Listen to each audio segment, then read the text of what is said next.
Hi everybody, it's Miss Sklenars here.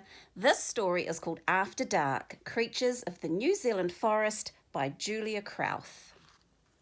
After Dark, Creatures of the New Zealand Forest. Now this is a bit of a guessing story, so you can guess along the way. Our forests are a sight to be seen by daytime's warm, clear light. But when the sun sets and the light turns dim and colours are no longer bright, strange noises are heard on the forest floor. Eyes look down from the trees. A grunt and a growl, a whistling call, a snuffle, a sniff, and a sneeze.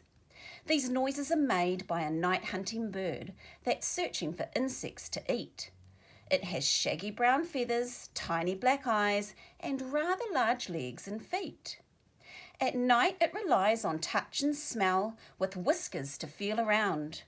By day you'll find it fast asleep, holed up in a nest on the ground. With no wings to fly or even a tail, it's the strangest bird you'll see. A pear-shaped body and a long slender beak. Can you guess what it is? It's New Zealand's brown kiwi. Here comes the next animal. In the dark, you can hear a hissing noise. An angry insect is near. A gecko has crossed this giant's path and now runs away in fear. This creature's body is covered in armour. Its legs have spikes and claws. It has long antennae to feel for food and very strong teeth and jaws. This insect lives under bark and stones. At night, it comes out to eat. Dead insects and fruit, plants and leaves all make a tasty treat. Although it may look mean and scary, it is really quite slow and tame. It's New Zealand's largest insect. What is it, everybody? Giant weta is its name. From down on the ground comes a curious sound, a very faint squeaking call. This creature is looking for insects to eat. It's secretive, swift and small. With splashes of colour, brown, black and green, its body is smooth and slim. It has no webbing between its toes and does not like to swim. The female will lay her eggs on the ground inside a damp stump or crack. The male will guard them, and when the eggs hatch, the babies will climb on his back. In daytime, they find a moist place to hide, beneath a stone or log. This little creature is now endangered. Does anybody know what this could be? Our tiny Archer's frog. Here comes the next animal.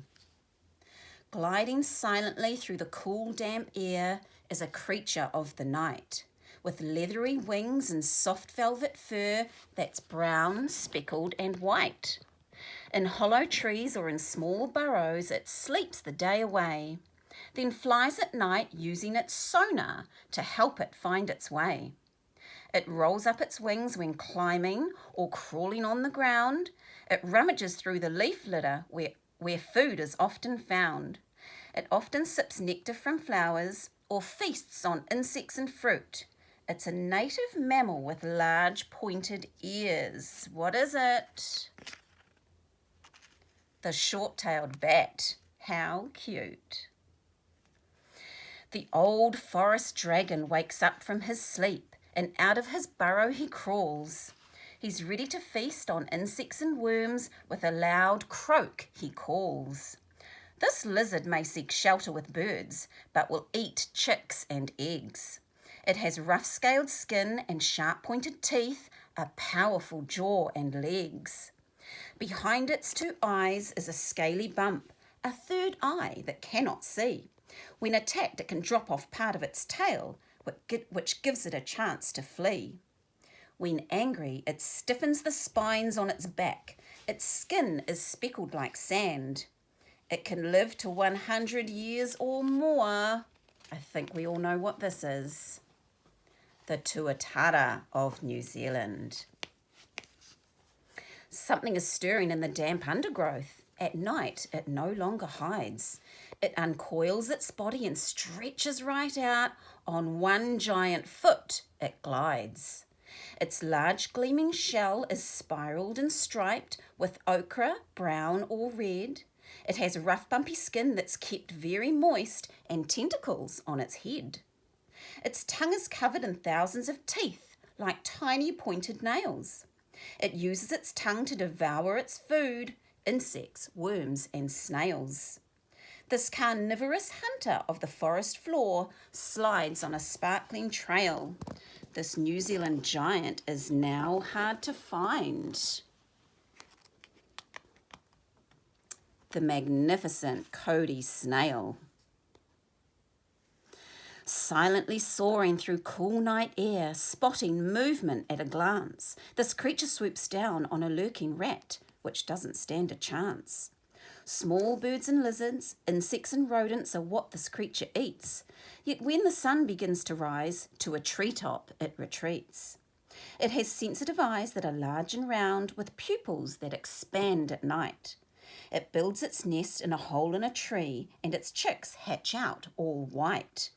Their feathers are soft, spotted and striped. Their beaks are hooked and small, a familiar noise that is heard at night. The moorpork's whistling call.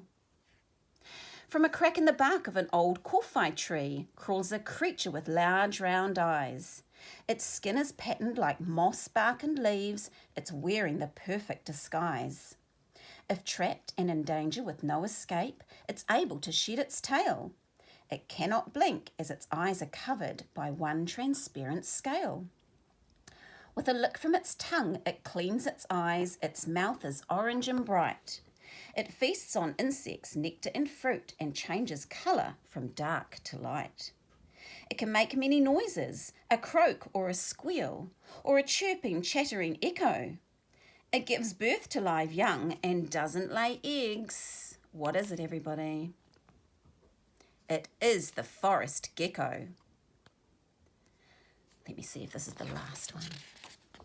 2 more to go. From far away on this quiet, still night, a booming noise is heard. The loud, deep sound of a courtship call made by a very large bird. The male digs out a bowl in the earth and calls nightly for months on end until he manages to find a mate. These messages he will send. This bird has wings but cannot fly, although it can climb trees. It forages each night on the forest floor for roots, fruit, berries and leaves. A flightless parrot with an owl-like face and features like no other bird. How sad it would be to lose this treasure. Do you know what it is? The kakapo, now really heard. New Zealand has unique wildlife found nowhere else on earth, but if our environment is to survive, we must realise its worth. We've brought with us many predators that kill our native life. Cats, rats, stoats and possums are causing so much strife. But imagine our land without any forests, no animals or plants to see.